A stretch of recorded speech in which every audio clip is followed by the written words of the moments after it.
Well, hello world. This must be Thursday, August 6th of 2020. Welcome back to Prepping Today. Thanks for being here. I'm your host, Prepper Jay. Let's get this show underway.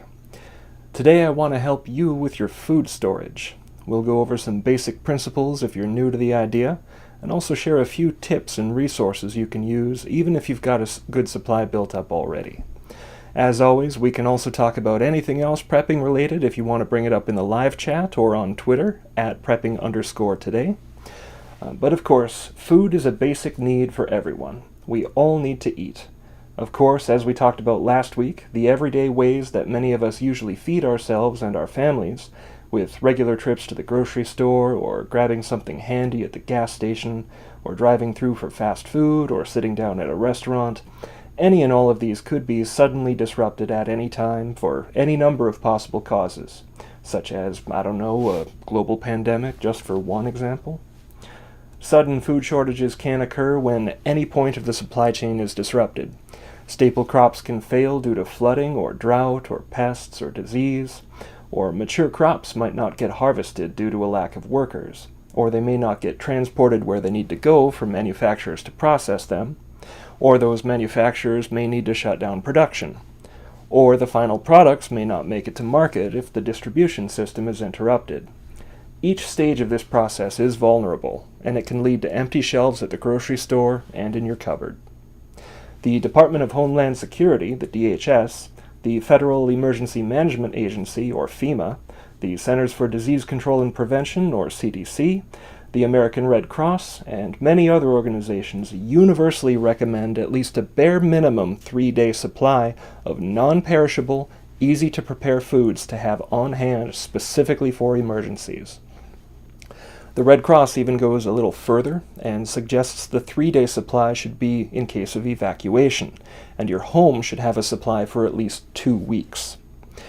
All these organizations also recommend storing a matching supply of water, generally 1 gallon per person per day, for drinking as well as cooking and sanitation, along with basic tools like a flashlight, a battery-powered radio, extra batteries, a first aid kit, and so on.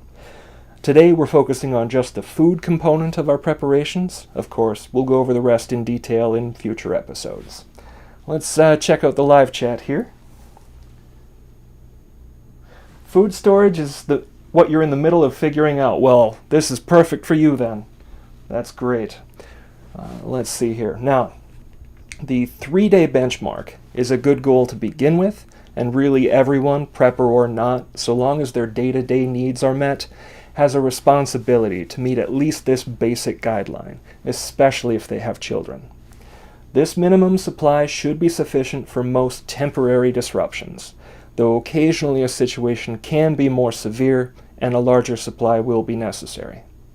For example, the aftermath of Hurricane Katrina in 2005 was a complicated mess of miscommunication between agencies at the local, state, and federal levels, resulting in a delay of 4 days before President Bush formally initiated the federal response. Dozens of non-governmental charitable and disaster relief organizations were blocked and turned away from New Orleans for several days by the National Guard, citing safety concerns. The U.S. Coast Guard spent 2 weeks rescuing tens of thousands of people trapped in their homes by hazardous contaminated floodwaters, but hundreds died before help could arrive. One of my personal goals with this channel is to encourage more people to have at least these basic preparations, and to have them encourage other people they know to do so as well. I believe it should be a cultural norm, an assumption that everyone who has the means to make such preparations does so. If you truly do not have the means to establish a 3-day supply of food for your household, if there are no temporary sacrifices you can make to scrape together enough money to make it happen, if you have absolutely no means to bring in a little extra money to cover this expense, even a little at a time, you are already in the midst of a personal disaster. You probably didn't need me to tell you that. I strongly encourage you to reach out for help. You're welcome to contact me. You can send a private email to preppingtoday@protonmail.com, and I will do what I can to get you the help you need. Let's see. Let's check chat. What we got here?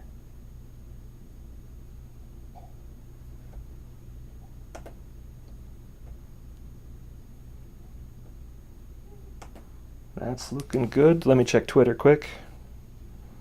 You can tweet at prepping_today.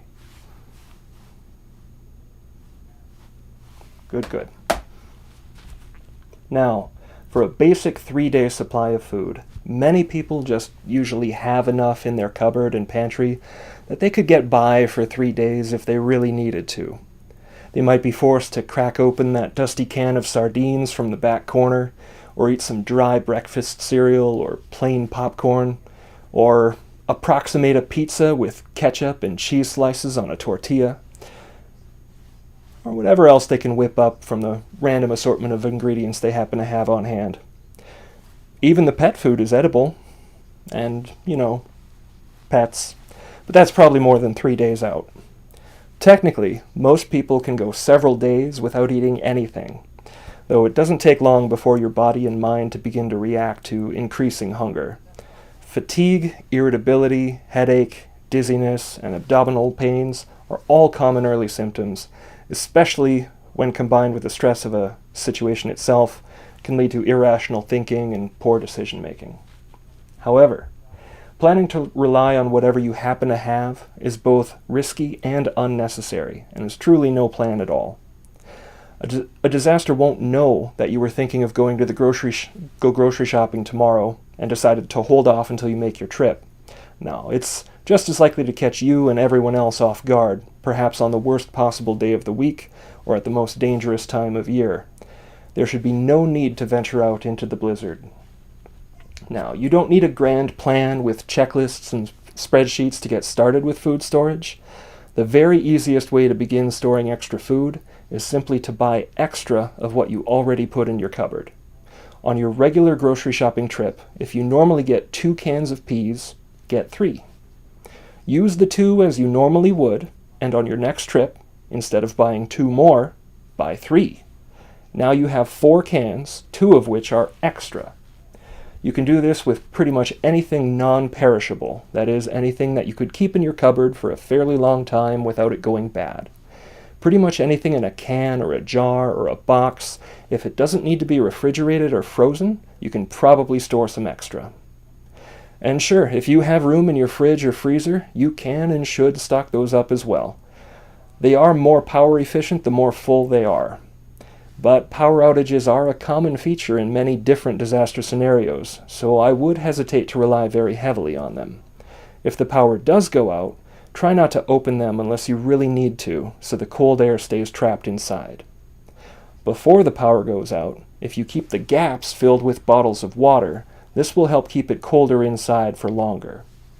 If you have a generator, it might be a good idea to fire it up to keep your fridge or freezer going. If the power stays out for more than a few hours, you'll need to consider how you might rescue the contents of your fridge. Your freezer, if you keep it closed and it's fairly full, should last a day or even 2. But at some point, you might end up making an impromptu feast with everything that would otherwise go to waste. Of course, if you've been at this for a while, you probably have a solar panel, a battery bank, and a 12-volt freezer all set and ready to go. If you do, I'm jealous. Keep that thing full, but you didn't need me to tell you that. Now, fresh produce is perishable. It'll go bad after a few days, so it generally doesn't work well for storage. If you eat a few bananas in a week, it won't do you any good to buy an extra bunch each time you go grocery shopping.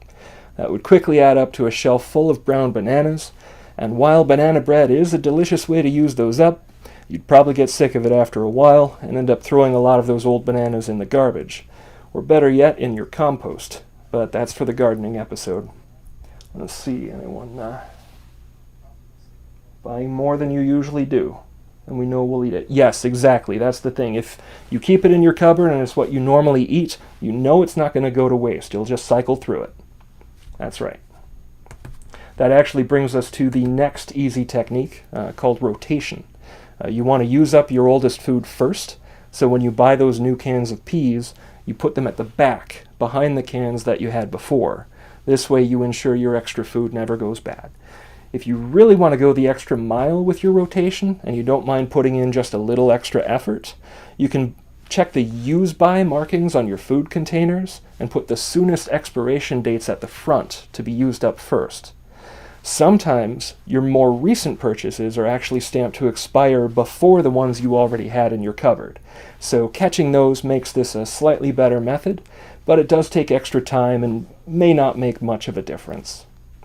On the subject of expiration dates, you should know that they are not hard rules. There are differences between sell by, use by, best before, and other types of date stamping. Sell by is an instruction from the manufacturer to the store that the product should not be sold after that date. However, this does not mean the product is no longer good after that date.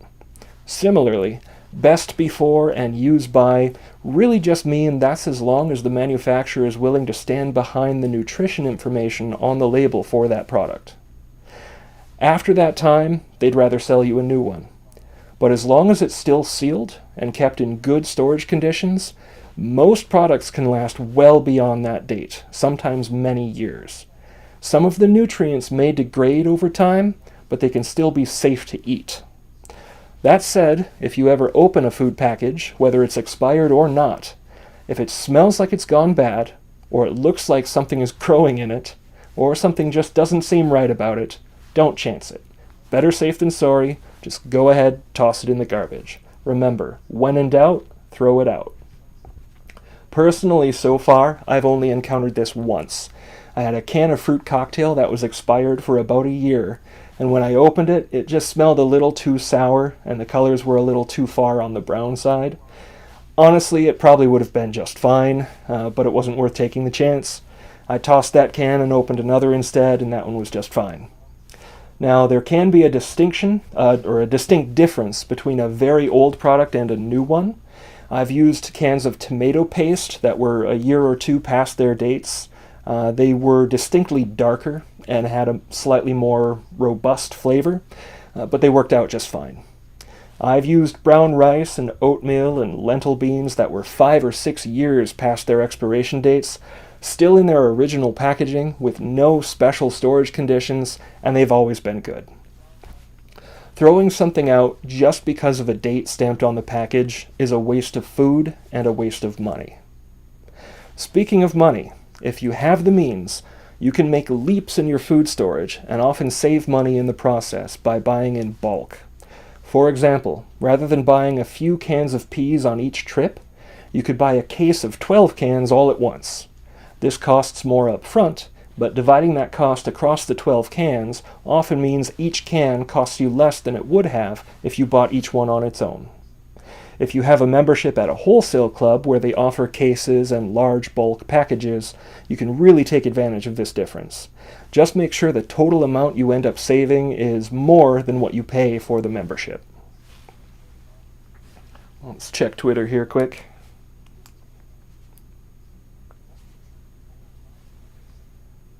Good, and YouTube, and Twitch. Looking good. Alright, now, so far, these building up your cupboards with your everyday sorts of foods, and depending how much room you have, you could build up several days or even a few weeks' supply this way. The next step up, though, is a designated emergency food supply. Rather than just vaguely having more food on hand than you used to, this involves having a specific stash of food in some location separate from your everyday foods. I recommend keeping it in a sturdy plastic tote or two, so it's easy to grab and load up in the car if you need to evacuate. It might be on a shelf in your basement, or in a closet, or under your bed, but wherever you store it, it's a distinct collection of foods that you have set aside specifically for emergencies. You should go through this collection at least once a year, maybe twice if you're really on the ball, and make note of items that will be expiring before the next time you plan to check. Then, the next time you're going grocery shopping, you buy newer items to replace the older ones, and move the older ones into your regular cupboard to get used up. The items in this collection should be selected to meet certain criteria. First, there should be a variety of foods, not just a bulk container of one thing.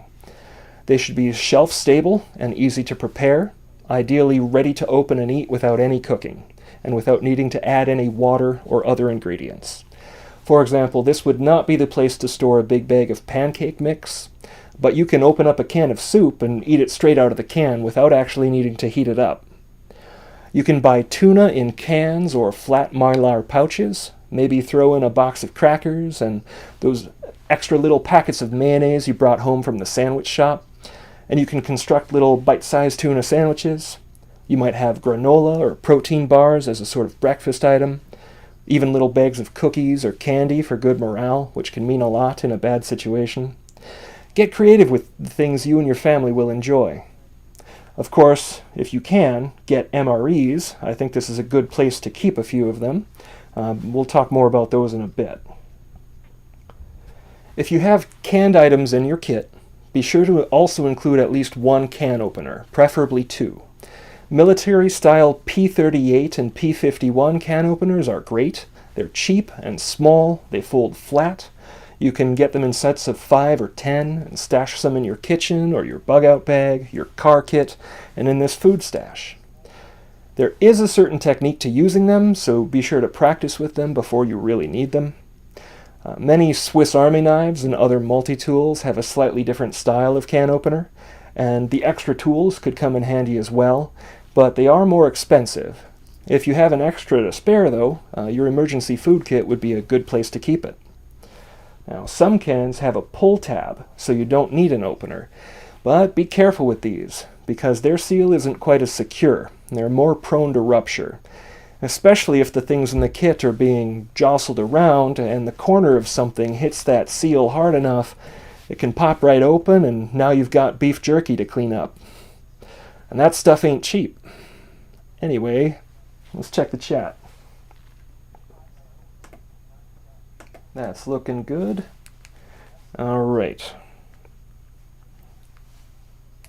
So, we've gone from vaguely having some extra food around, to keeping it fairly organized in the cupboard, to making a designated stash of emergency food. Honestly, that's more than a lot of people ever even bother to do. If you've made it this far, you should feel proud. You're already in a better position to cope with a disaster than most of your neighbors. You might also start to enjoy the sense of comfort and peace of mind that can come with knowing you have that food set aside, ready and waiting for you just in case. You'll hopefully never really need it, but it's there, and you made it happen. Now, at least as far as food goes, you're pretty well covered for a few days to a few weeks, depending how much you've built up. That can get you through most of the more common disasters. But you and I both know that not all disasters are common. There are many more drastic but realistic scenarios that might leave you to endure months without resupply. To fortify yourself against these, you'll need to up your game a bit. Here, we're looking at a target of 90 days, or 3 months worth of food storage. You could, hypothetically, just do something like your 2-week tote 6 or 7 times, but then when you're doing your review for expiring items, you're either doing it 6 or 7 times as much all at once, or 6 or 7 times as often. Also, for a 3-month supply, you should really make sure you're paying at least some basic attention to the mix of nutrition in the variety of foods you're storing. That's really not as important for just a 2-week tote, but if you're looking at food for 3 months, you want to make sure you've got a decent balance of carbohydrates, proteins, and fats. You want to make sure you're getting enough fiber and vitamins and minerals. Now, it's not a perfect option for a few reasons, but you might consider storing 3 months' worth of daily multivitamins, just to try to make up for any deficits your regular food storage might have. For whatever happens that's severe enough to make you rely on this supply, you're going to want to make sure your body and mind stay up to the task of dealing with it. So, good. Now, at this 3-month level, you should think about bulk quantities of staple ingredients. You could get a sack of flour, some white sugar, some salt, some baking soda. Practice making your own bread. You could even consider investing in a bread machine. Check your local thrift stores for a good deal on a used one. Of course, this is only useful if you still have power, but you can also use it regularly in the meantime anyway, and have fresh bread without the additives you get in the store-bought kind. Think about stacking boxes of pasta. Spaghetti-style noodles like vermicelli and linguine are the most space-efficient, and lasagna noodles are pretty decent as well, but shapes like rotini and bow ties and shells as such have a lot of empty air in the box. If you have limited space to work with, this is something to keep in mind. Don't forget to also stock jars or cans of sauce, or better yet, get some small cans of tomato paste or some tomato powder and learn how to make your own spaghetti sauce. Again, this can help save space, and it's also more versatile, as you can use that same paste or powder to make ketchup or pizza sauce or chili just by changing what you add to it. You might also consider getting a case of ramen. I know ramen gets a bad rap in general, and the food storage community is no different. There's almost no useful nutrition in ramen, but tons of sodium. However, hear me out. Ramen is cheap, easy, and filling. As long as you have some better food options as well, ramen is a good way to make those other supplies last longer. If you're concerned about too much sodium, you can simply not use the seasoning packet and substitute your own seasoning. Personally, sometimes I just like cumin.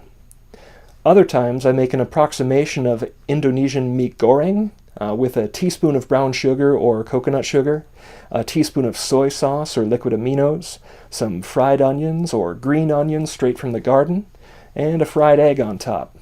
Squeeze on some sriracha hot sauce and it's amazing. Still lots of sodium in that version, but it's much more delicious than regular ramen, and with the egg it's got some actual nutrition. You should experiment to find out how you like to do your own. Now, look at getting 25-pound bags of rice and quick cooking oats. Bags of dried beans are often quite a bit cheaper than the same amount of beans in a can, but of course, all these sorts of items are going to require water, as well as some way to cook them. I'll be covering water and cooking in their own upcoming episodes, but for now I'll just point out the need for flavoring. You're going to want different seasonings, spices, and sauces to help your meals stay varied and interesting, or you're going to get real sick of plain beans and rice. A box of bouillon cubes keeps for a long time and can go a long way. Packets of onion soup mix can be used for much more than just soup. Hot sauce can pretty much last forever. You can make your own taco seasoning, or just buy a big container of it for convenience. Get a pepper grinder mill and a big container of peppercorns. It'll last much longer and be much more flavorful than pre-ground black pepper. Maybe start using all those ramen seasoning packets you've been saving. You get the idea. Also, at this level, you should seriously consider not just food storage, but food production. Again, I'll be doing a whole episode on gardening, but for now I'd just like to mention sprouts. You can sprout seeds on your kitchen counter at any time of year with just a little bit of water and a container to keep them in. They're ready in about 5 days. You can store pouches of sprouting seeds like alfalfa or broccoli or mung beans, but you can also sprout almost any dried beans that you get in bags, like lentils or garbanzos. You can even sprout wheat berries for wheatgrass. Sprouts are a great way to boost your nutrition and give you something fresh at a time when produce might not be available otherwise. Sprouts can be a decent substitute for greens, like lettuce in sandwiches or tacos or whatnot, especially if you let them go a few extra days and they start to get leaves and become microgreens. Yes, you can do a lot with ramen. It's good to have cases around, yes. Now, if you have the means to do so, this three-month stage is also the point where you might consider some of the more expensive options for food storage. A bit ago I mentioned MREs, which stands for Meals Ready to Eat. They're what soldiers have out in the field.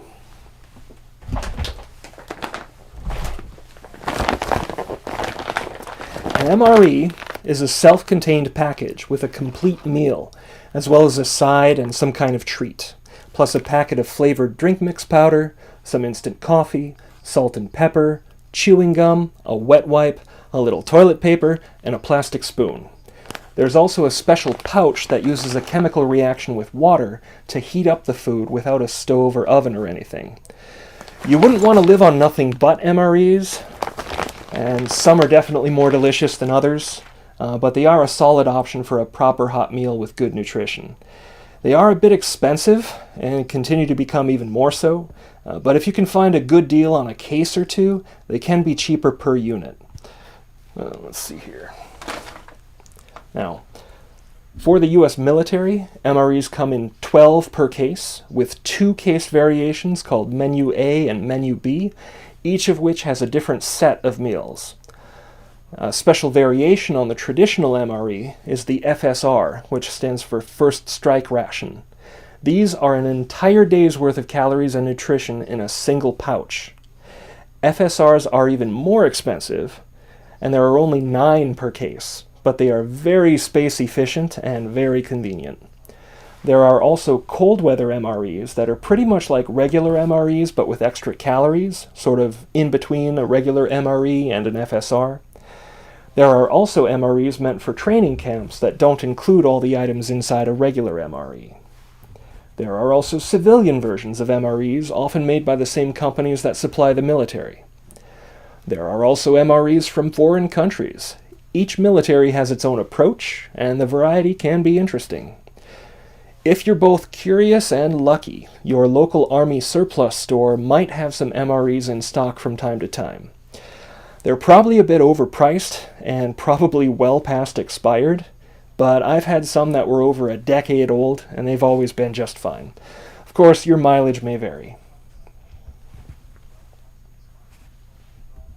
Now, another relatively expensive option, but worth considering if you're able to make the investment, is stocking up on pre-packaged, dehydrated, and freeze-dried foods. Dehydrated foods have been heated gently with dry circulating air, so they don't really cook, but they do dry out. And they usually reduce in size when they do. They kind of shrivel up. Freeze-dried foods go through a fancier process in a device that drops the temperature and the air pressure in such a way that the water is removed without really affecting the size of the food itself. If you've ever had what's sold as astronaut ice cream, that's freeze-dried ice cream. Dehydrating or freeze-drying and then sealing foods can make them last for years, even decades, without adding any salt or other preservatives. When you're ready to use them, you just add water and they bounce back to almost their original form. Freeze-dried foods usually come out better than dehydrated, but because it's a more complicated process, it's also more expensive.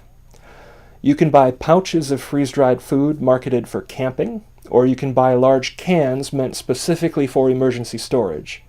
You can get single ingredients, or you can get pre-mixed meals. It's a big market and it's gotten bigger, and a lot of companies have gotten in on it. I'd recommend doing some comparison shopping to make sure you're getting a good deal before you buy. I'll say this though, there are big buckets and kits of emergency food that say they have a month or 3 months or 100 days or however much food in them. These are generally not a good deal.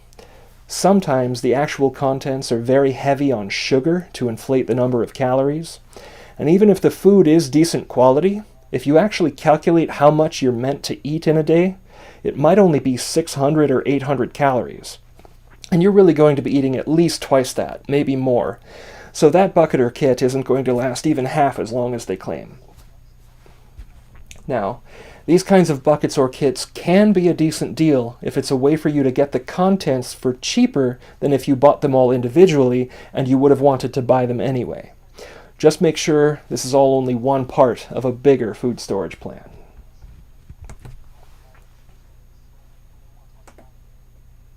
Good. Let's check Twitter quick here.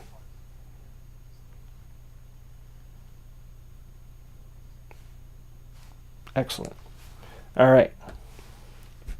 Now, rather than buying pre-packaged foods, you can save a lot of money preserving your own. You can get a dehydrator, a vacuum sealer, some mason jars, a water bath canner or a pressure canner. There's more upfront investment this way, but these things will pay for themselves with what you save over buying commercial food if you use them enough. There are a range of dehydrators on the market, but if you're just getting started, you don't need to spend hundreds of dollars. You can just get a simple unit. If you're lucky, you might even be able to find one used at a local thrift store or a garage sale. You can dehydrate fruits and vegetables and make them last much, much longer than they would otherwise. Slice up some strawberries and dehydrate them, then just throw them in a reused container in your snack cupboard. They'll easily keep for weeks or even months, but really you're going to use them up long before they go bad. They're a great treat just on their own, or you can mix them into pancakes or oatmeal or whatever. Same deal with apples or bananas or pears or peaches. You can also chop up and dehydrate peppers, carrots, celery, onions, potatoes, and other vegetables. It's very handy while cooking to be able to just grab these off the shelf rather than need to chop them up each time. You can get some specialized tools to make consistently sized pieces for drying evenly. An apple peeler corer slicer is really handy if you're doing a bunch of apples all at once. And you can get something similar designed just for pineapple. And let me tell you, dehydrated pineapple is like candy. Other devices for slicing and dicing are also great for all kinds of vegetables. Now, you can make these foods last even longer if you vacuum seal them in bags or jars. Depriving them of oxygen keeps them good for longer.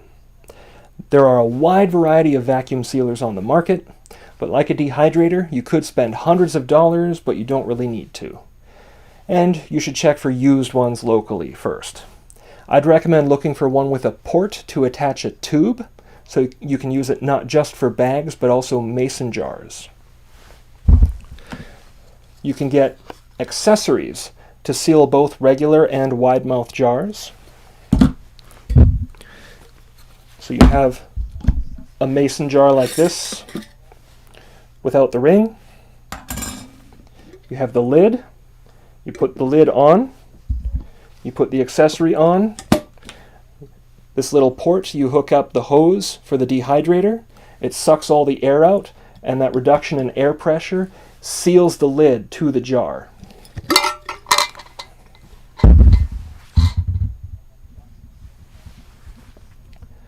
Now, here's a pretty good semi-secret tip. If you've got the accessories for vacuum sealing mason jars, you don't actually need the vacuum sealer to use them. You can use a brake bleeder hand pump, one of these, to seal the jars manually. You just put this end in the hole at the top, and then you pump like so. Now, it's definitely more work, but you can do this even without electricity, so it's a decent off-grid option. I should also mention that you can buy freeze dryers to make your own freeze-dried food. These cost thousands of dollars, so you'd really need to use them regularly to make the investment worthwhile. But if you have the means to do so, by all means, please do. If more people buy them, maybe they'll get cheaper and I can finally get one someday. Let's see what we've got here. Good. All right. Now, we talked about using mason jars to store your dehydrated food, but of course their more common use is for canning. You've grown a whole bunch of tomatoes in your garden, you've turned them into sauce, and now you're canning it to last through the winter, that sort of thing. There are two major types of canning: water bath canning and pressure canning. Water bath canning is much cheaper and easier, so it's a good place to start. And again, you might be able to find a used water bath canner, but be sure it has the rack inside or it's really just a stock pot. The process is fairly simple. You just boil your jars to make sure they're sterile, then you fill them with what you want to preserve, put the lid and the ring on the jar, set the jar on the rack inside the water bath, you let it boil for a while, it kills any germs and seals the lid to the jar. Pressure canning is more expensive, and the process is pretty similar, but it lets you preserve meat and more acidic foods that aren't safe to do with just a water bath. You might get very lucky and find a used pressure canner, but if you don't really know what you're looking for, it could potentially be dangerous if there's a crack or anything. If you want to play it safe, buy new. For long term, consider a canner with a metal-to-metal seal, not a gasket. The gasket will wear out over time. If you do get one with a gasket, be sure to have at least one replacement gasket on hand. Good, good. So, you filled up your cupboards with rotating everyday foods.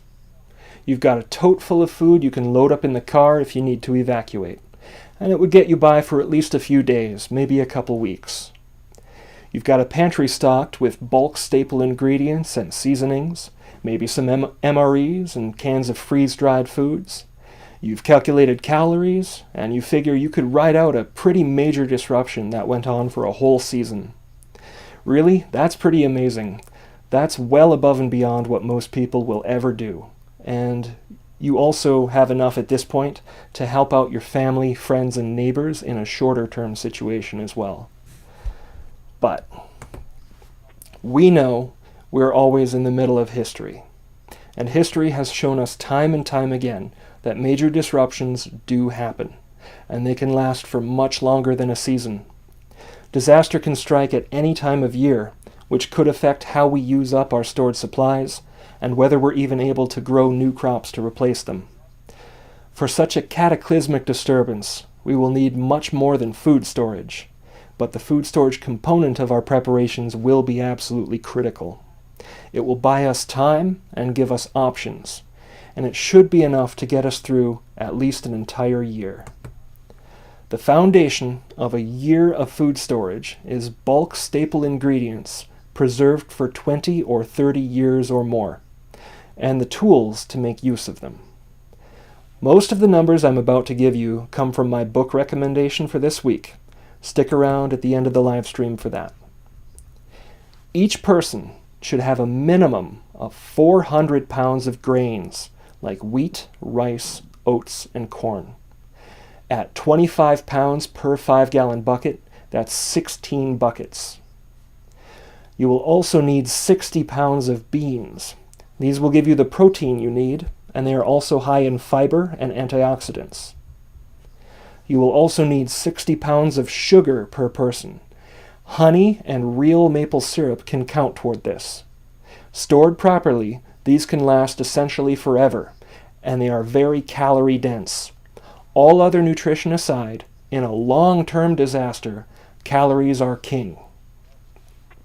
You should also plan for 12 pounds of non-instant powdered milk. There are other similar options like instant powdered milk or whey milk alternative, but non-instant is most likely your best overall choice. If you're worried about flavor, you can drop in a bit of vanilla extract or stir in a little sugar. On top of all this, you will need fats like cooking oil, shortening, and peanut butter. Plan for at least 23 quarts per person. Most liquid cooking oils will go rancid after a few years, but coconut oil can keep for decades.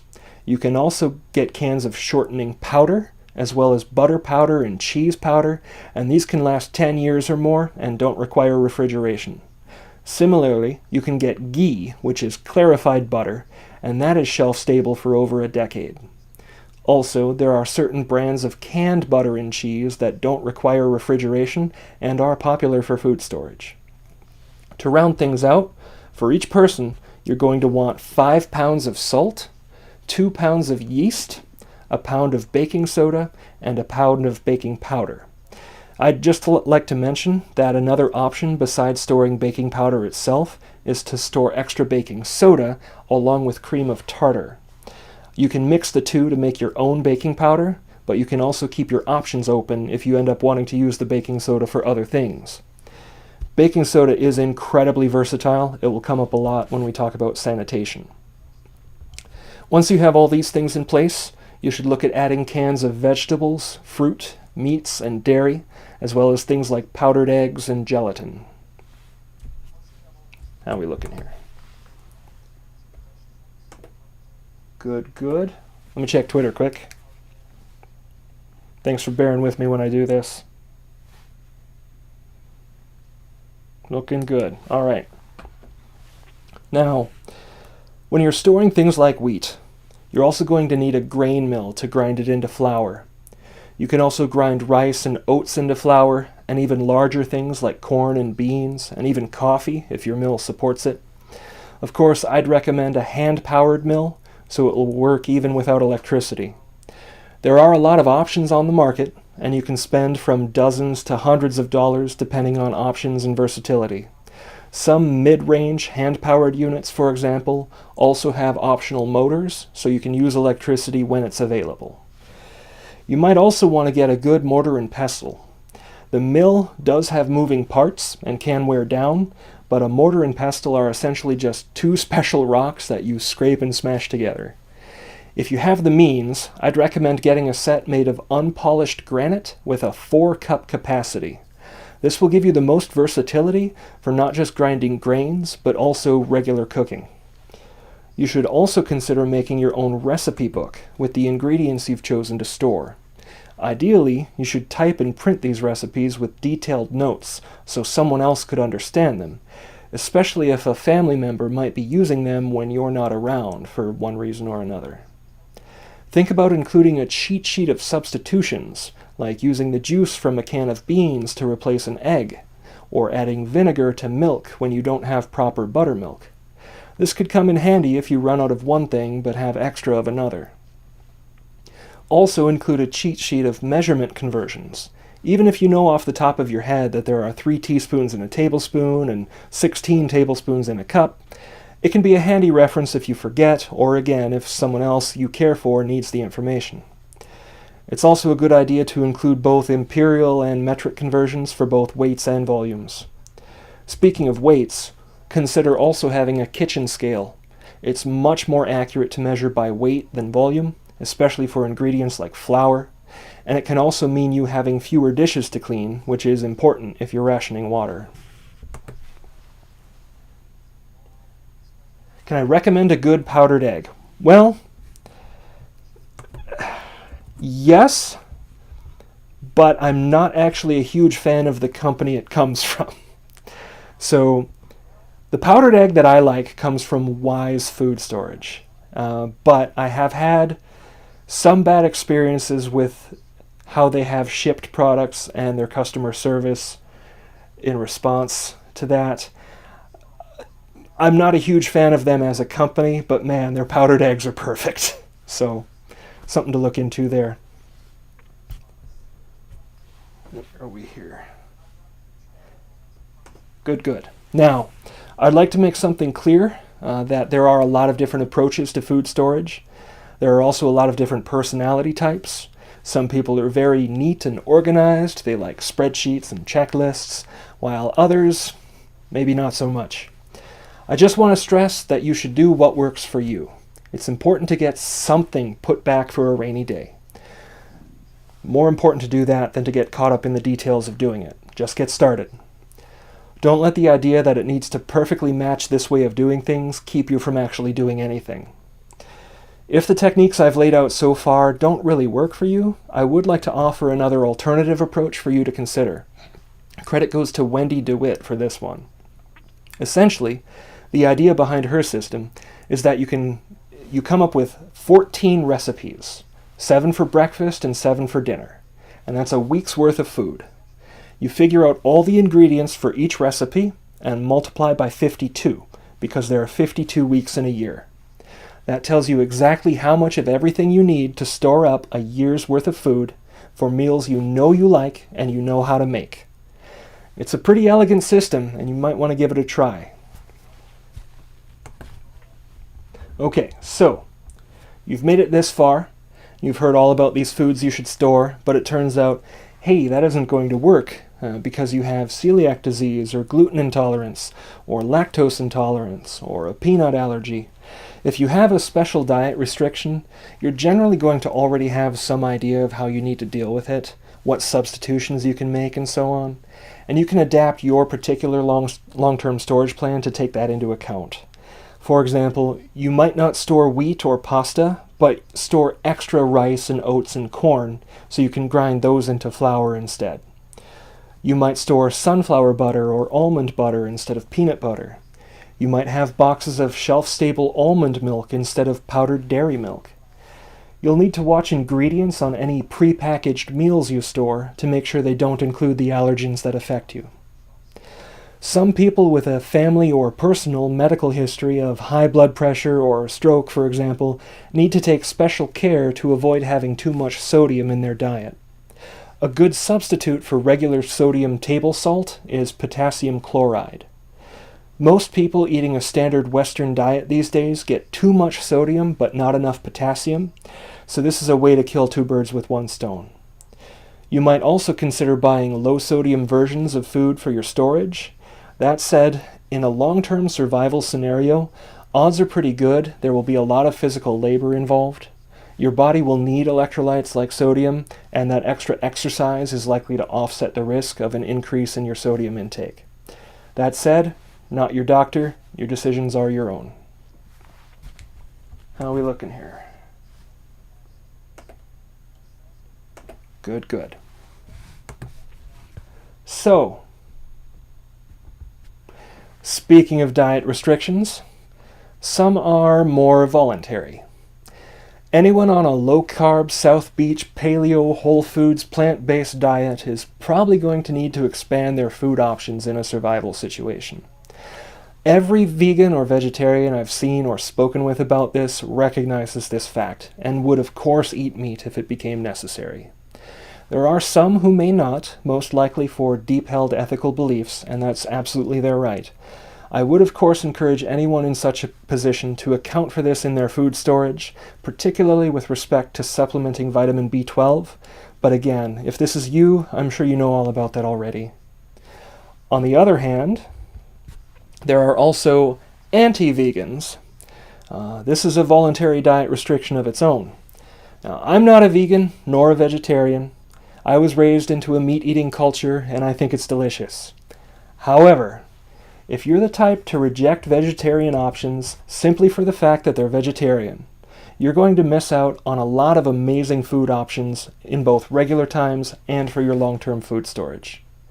Again, I'm not a vegan, and I have a bunch of different kinds of meat in my food storage, but I have reduced how much meat I eat on a regular basis, and not just because I tried to, but because I have found other delicious options that have become part of our usual meals, and often they're cheaper than meat, more convenient than meat, or both.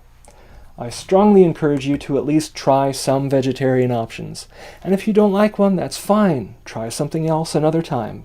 Don't let one experience that didn't live up to your expectations hold you back from finding something new you might come to appreciate. As preppers, we like to have multiple options, right? Now, some advice I can give to die-hard meat eaters. Try to think of a vegetarian meal as its own thing, not as a substitute for a meat-based version. And try not to think of it as a vegetarian meal, but just as a meal.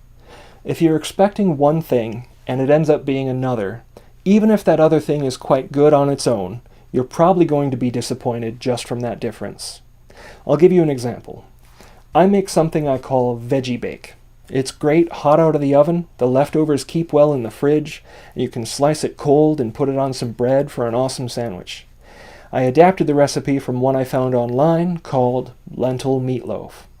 Now, as you can imagine, if you're expecting meatloaf, and it looks a lot like meatloaf, I've had coworkers in the break room think it was, and you bite down and start chewing on this lentil thing, you're going to think it's not good just because it isn't what you thought it should be. But if it isn't meatloaf, it's veggie bake, and you take it as its own thing, it's delicious. My wife actually likes to call it wheat loaf, even though I usually make it with oats instead of breadcrumbs, so there isn't actually any wheat in it, but it's still a cute name. Now, I'd be happy to share the recipe if anyone wants it. In fact, at some point I'm planning on doing a cooking episode, but the basic idea is just boiling and mashing some lentils and using them like you would ground beef in a meatloaf. Now, compare the price for a pound of ground beef with a pound of lentils. And really, a pound of cooked lentils is about as much substance as 2 to 2.5 pounds of cooked ground beef. Lentils have great protein, they're very shelf-stable, they're much healthier for you, they're much, much better for the environment, and they're much cheaper.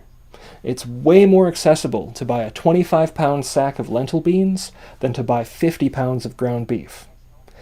And I tell you, if times ever get lean enough, even if you didn't really like lentils before, on that day, they'll be the best thing you've ever eaten.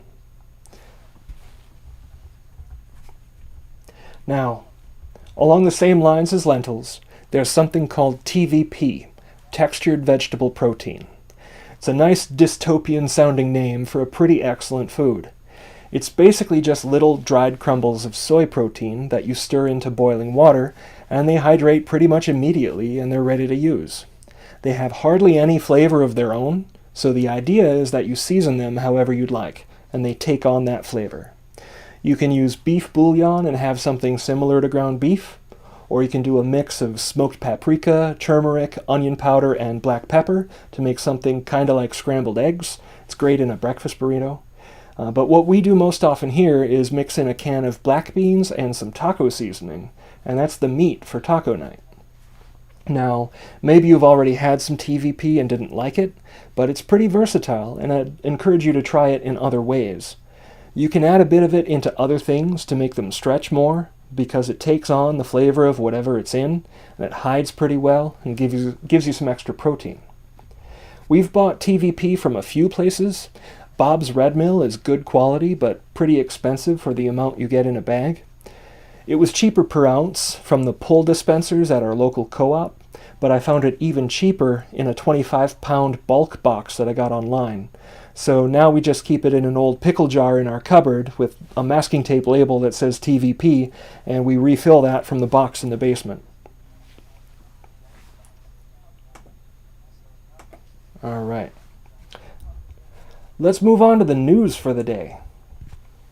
The New York Attorney General announced today a motion to dissolve the National Rifle Association, the NRA, after an 18-month investigation that found fraud and abuse diverting, quote, millions of dollars away from the charitable mission of the organization for personal use by the senior leadership, awarding contracts to the financial gain of close associates and family, and appearing to dole out lucrative no-show contracts to former employees in order to buy their silence and continued loyalty, unquote.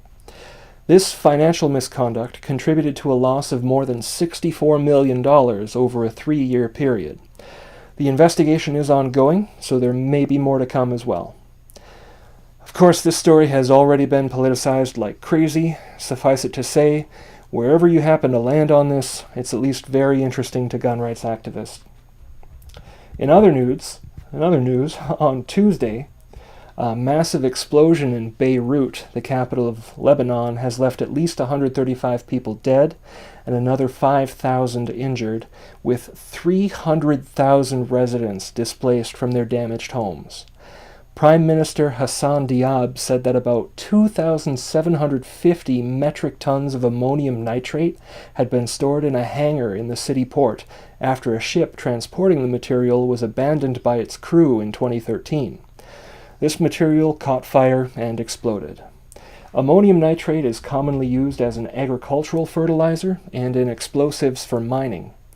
It was also the cause of a similar explosion in Texas City in 1947 that killed nearly 400 people. Ammonium nitrate was one of several dangerous chemicals that contributed to the explosion in Tianjin in 2015. It was also used in the 1995 Oklahoma City bombing. This is yet another reminder of the kind of event that can happen unexpectedly, anywhere, anytime, to anyone. If you and your family were suddenly displaced from your home, where would you go? All right, so let's get to the gear recommendation for the week. My gear recommendation this week is a hand-powered grain mill. Wheat is the foundation of civilization, and unless you're gluten intolerant, it's perhaps the single most ideal thing to store in bulk for the long term. But you're going to need to be able to grind it into flour, and one of these can make it very easy.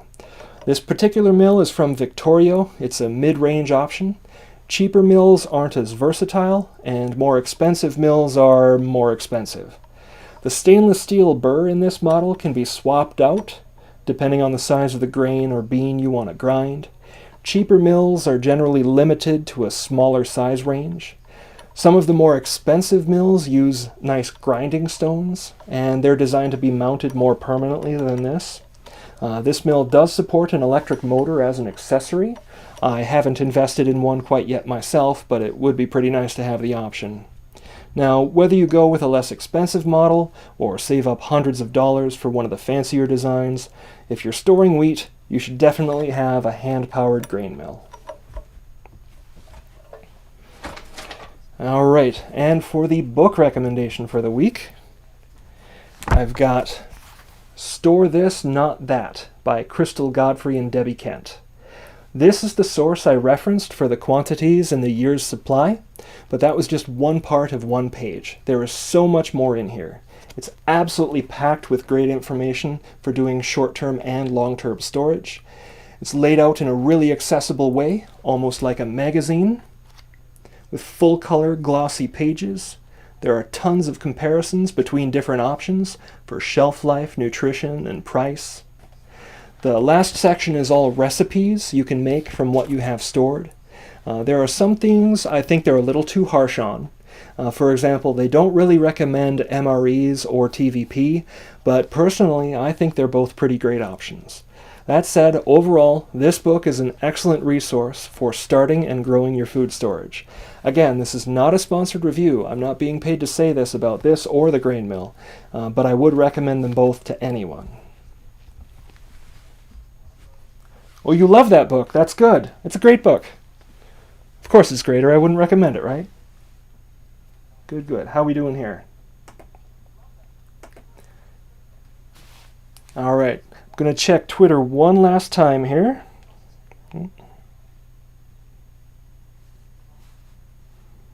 Sweet deal. All right. So that's our show. I hope you all found it useful or at least entertaining. If you did, please consider joining our Patreon to support the show. That's patreon.com/preppingtoday. I've got some rewards posted there now, but let me know if you have any ideas for others. You can email me at preppingtoday@protonmail.com or find me on Twitter. That's @prepping_today. I'll be back next week. I have been your host, Prepper J, and now more than ever, get prepping today. Thank you very much for watching. Stay safe and healthy out there. Keep the lights on.